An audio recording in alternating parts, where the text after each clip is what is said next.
Oras ng kanyang paliligo. Kaya ayan, binabawasan muna siya ng hair. Ito pala yung gamit namin na razor.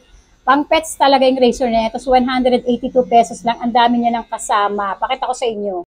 Ito siya, oh, mga Mima. Yung model kamukha rin niya. Oh. Ang tawag dito, or ang pangalan ito, grooming hair clipper. Ayan, oh. Kompleto yan. Ito yung kanilang razor. Napakita mo yung razor. May ibang kulay nito. Red lang yung pinili ko. Kasi nga, pang pets talaga yan, oh. Kasi Red nga yung pangalan ng aso namin. Ayan, si Red. Baby Red. So, tinatanggalan siya ng excess ng mga balahibo. Ayan, ganyan tingnan nyo. Dami na natanggal, oh. Kasi nga maliligo siya. Ito pa yung mga kasama niyan. Tingnan nyo. Pakita ko sa inyo. Ang dami niyang kasama. Isa-isahin natin.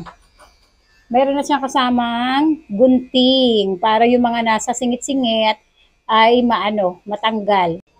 Meron din siyang kasamang sukla. Yung sukla stainless, merong pang malalaki at merong manipis. Para sa mga kapalambok at mga maninipis ang buhok. Meron din siyang kasamang yung para sa razor. Iba't ibang size yan. Merong 1, 2, 3, 4, 4 yung kasama dyan. Ito naman yung nail file. Tapos meron din kasamang yung panggupit ng kuko. At ito naman yung panggupit ng kuko. Actually, may ganito na kami. Pero dahil kasama siya sa package, Gora Bells lang.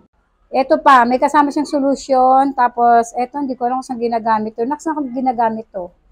Baka sa tenga, no? O yan lang hindi eh. Meron kasi siyang pang tanggal ng earwax. Yung binibili rin namin sa TikTok. Ayan, happy na dahil nga matatanggal na ang kanyang nakiliti.